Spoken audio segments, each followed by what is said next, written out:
Hello. Now, firstly, I do apologise for the delay. I realised that I haven't posted a video for a little while, mainly because I've been busy. I've been busy with work, and I have been aware that I haven't uploaded anything.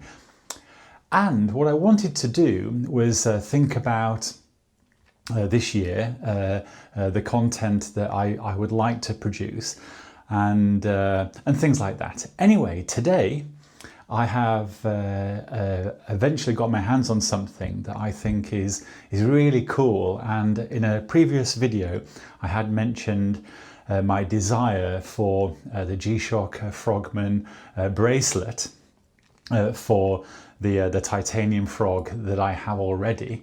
The one I have is on the rubber bracelet, but I really always liked the metal bracelet. And at first my plan was to try and get the yellow frog that's a limited edition, and because that it comes with a yellow rubber bracelet, but also a titanium bracelet that of course will color match and match the frog, the blue frog that I have. Anyway, there was a little bit of an adventure, and you hear people often say the thrill is in the chase, you know, identifying the watch and getting your hands on it. And these things are quite expensive, so I'm not able to put all the firepower that you need to get everything that I want. But I did try to track down the yellow frog. I haven't been able to at this point in time, but I've been able to get my hands on the yellow frog bracelet that will colour match my frog. Anyway, I will show you that right now. So I do these unboxings because I find them interesting. So this is the frog, the blue frog, the MRG-BF1000D on the rubber bracelet. But the bit that we're interested in today is this. Now I'm going to do this unboxing very quickly. I do it because some people really like them, but look at what we have here. Now this fills me with delight. Actually, I've been so looking forward to seeing the bracelet again for the MRG frog, and look at that. Now I wonder if I can do this very quickly on camera. I do apologise. I tried to limit the tasks I need to do in the unboxing to speed it up, but okay, we've got that out of the way.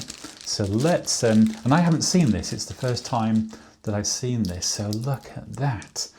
Now that is so cool, and what I will do is I'll go off camera and I will size this, but if I think I can do it on camera, I'll put the sizing on the camera. Now, so the bone of contention, or the thing that I was concerned about, is the colour of this gold lock button. So this is the bracelet for the MRG-BF1000E. Sorry, and this is the MRG-BF1000D. And you might have seen why this is going to work. Initially, I didn't realise that this actually was colour matched to the frog that I have, and the clue is in the gold tone of the lock button. Now, it was someone that watched one of my videos that actually pointed this out, and I thought, you are correct, because initially I thought, wouldn't it be good if that bit was blue?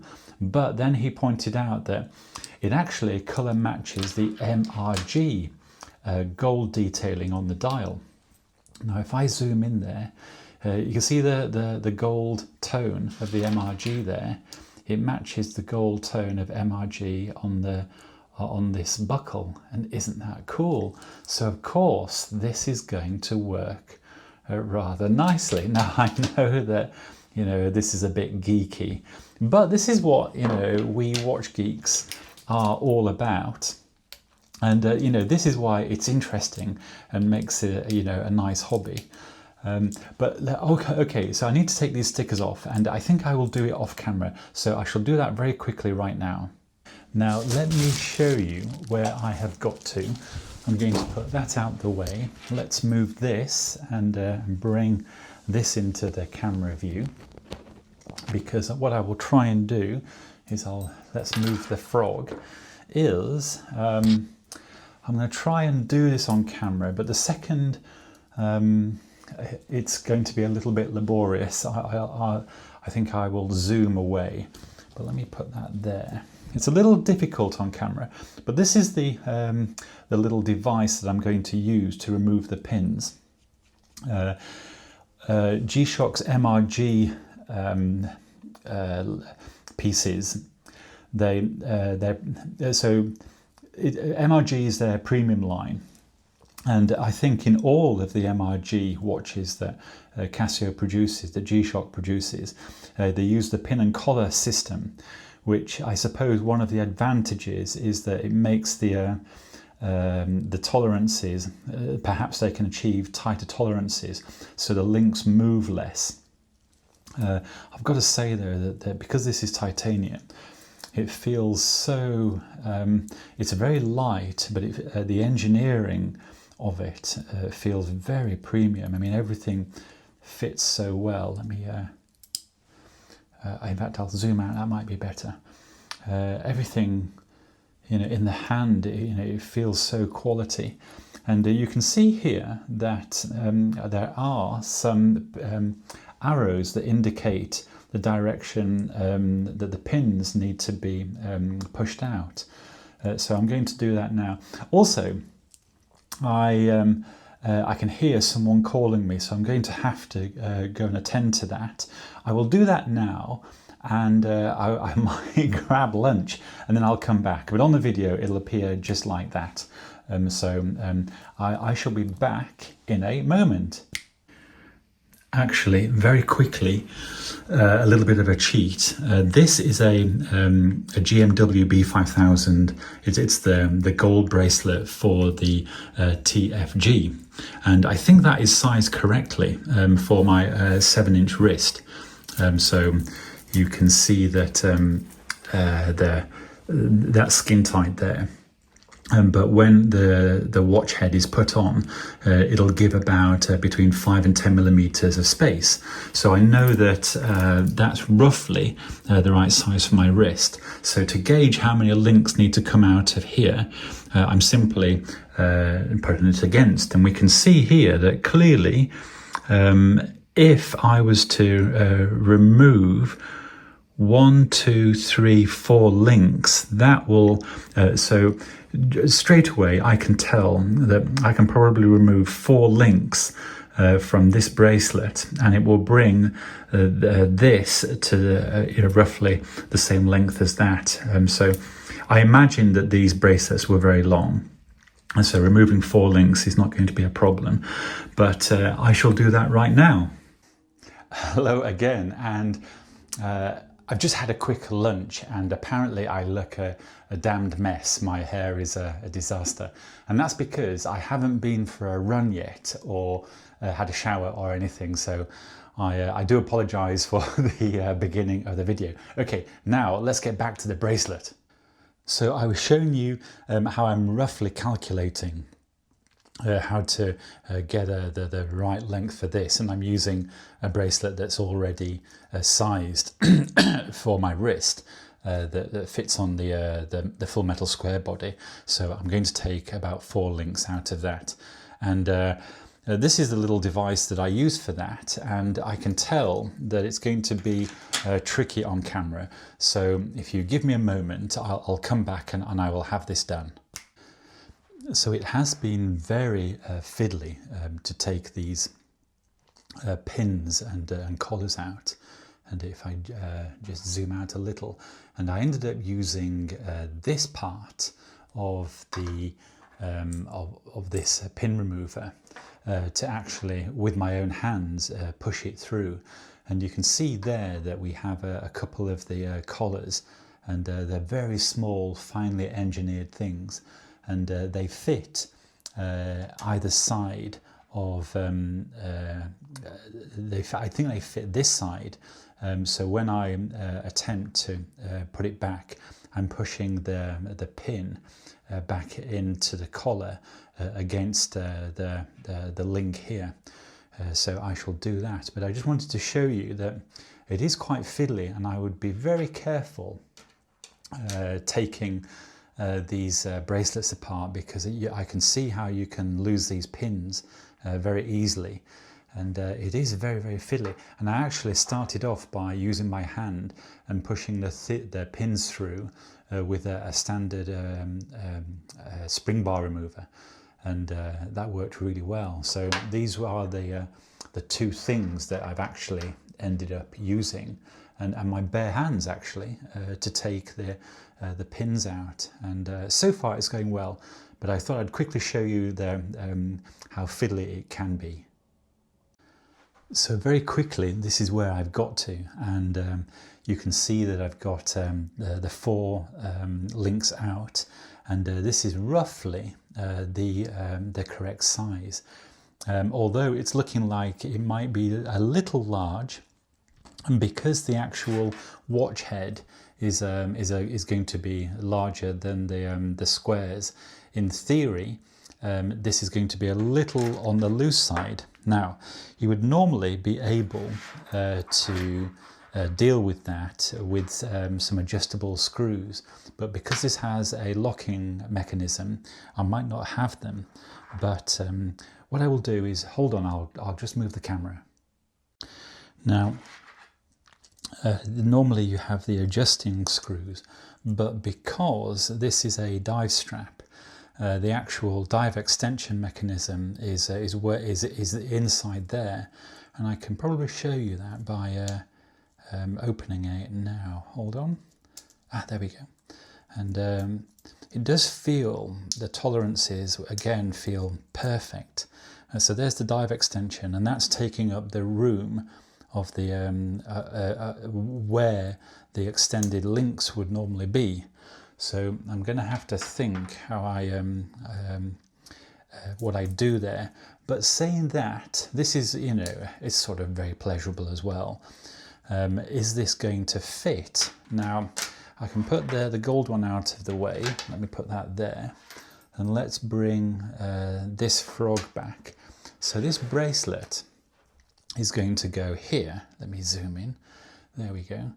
And I haven't put the pins back in the holes for these. And the reason that they're balanced on the table like this is because I've got the collars inside. I don't know if you can see that. Can you see the little collar inside the bracelet link? And they fall out. So I was sort of aware of that. Hence, I'm doing it on this white table so that I can see, you know, when the collar falls out. And it fell out about 1,000 times as I was assembling this bracelet. And I haven't pushed the pin fully through yet, so they might just stick out. But the quality of this strap looks fantastic. And also, what you have to remember is that we've got the asymmetric part, and you want it going to the left-hand side with the mechanism in this way up, because when it goes onto the watch head, you can see how that's going to look. In fact, that's going to look so cool, isn't it? But let me tidy things up, and I will come back, because I wanted to take this bracelet off on camera, so I shall just do that now. These pins and collars are horrible and fiddly, but eventually I've got there, and you can see that I've popped it into a bag here, and you can see the pin. I've just tacked it onto the collar onto the pin there, and I found an appropriate size bag to put the spare links in. So we have the links now. You can see, yeah, you might be able to see. There you go. You can see the collar just on the end of the pin there.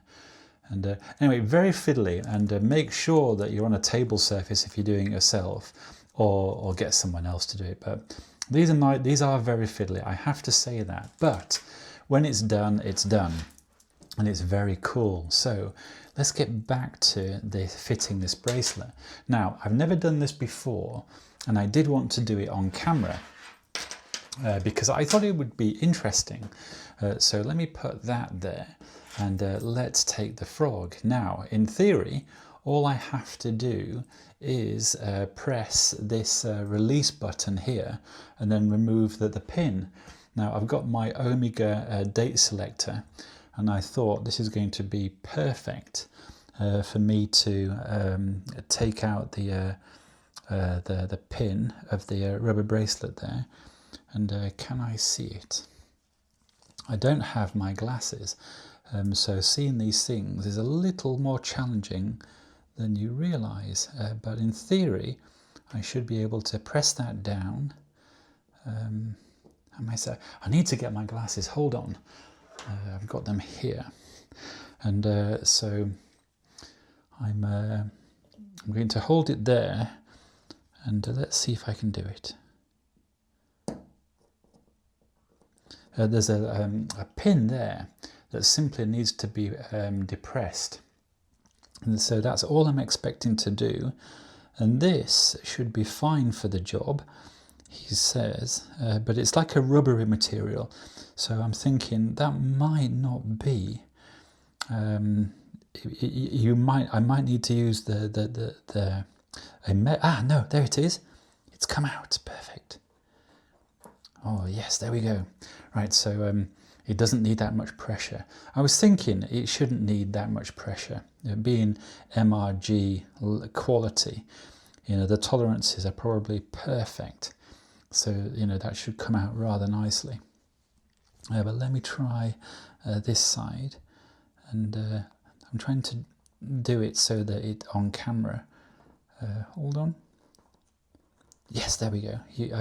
You didn't hear it, but it definitely, I can feel it, the mechanism releasing the pin. There we go.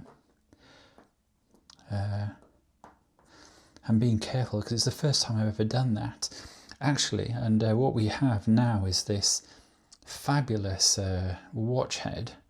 Look at that. It's quite interesting for me to see. I'm on the viewfinder like this. Yeah, my eyesight's not as good as it used to be. Anyway, look at that. That is that's quite. I always like holding watch heads, because they are you've got the bracelets and straps removed, so it feels like a pocket clock a little, but and then you can see the detailing and the machining that takes place for the lug part. Let me zoom out, and yeah, that looks really quite good. And let's take a quick look at this rubber bracelet. Now, the quality of this rubber is obviously very good. In fact, it is fantastic, because in the hand, it always, these MRG straps always are much better than they might look on video camera. I don't know the chemical composition of the rubber used here, but it is very, very good.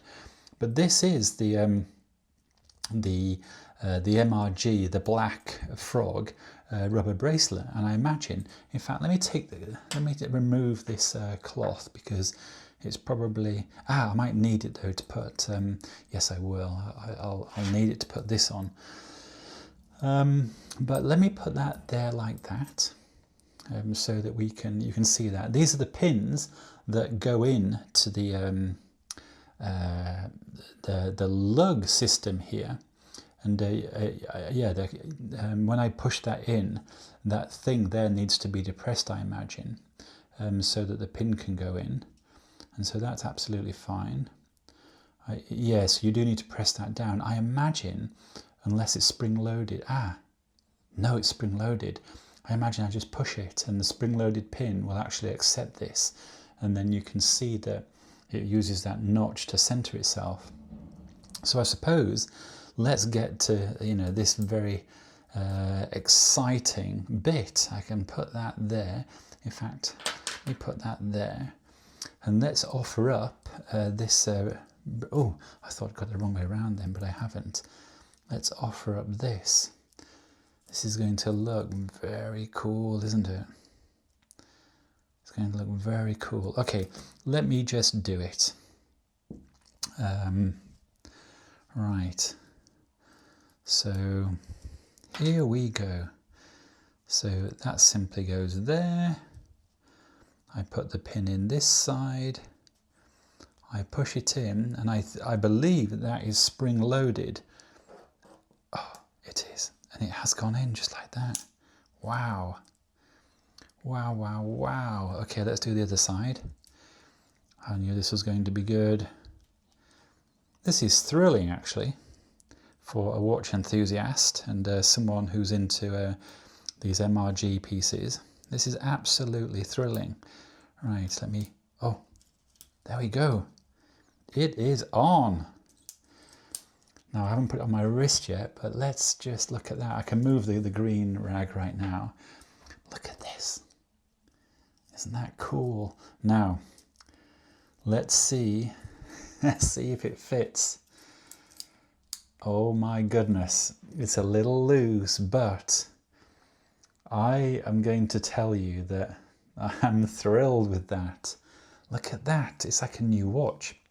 I knew that getting the bracelet would make this into a different piece. It would feel like a different watch. Now, let's go back to the originally. Before I had this blue frog, I noticed the yellow frog. It had been released, and it came on the yellow bracelet. So basically this, but a yellow bracelet with it, and I did like it, and I thought, you know, that's awesome. But this was the very first release, and of course it came on the rubber bracelet, this bracelet. And I thought, wouldn't it be great if this was packaged like the MRG-BF1000E, the limited edition yellow one with the gold detailing?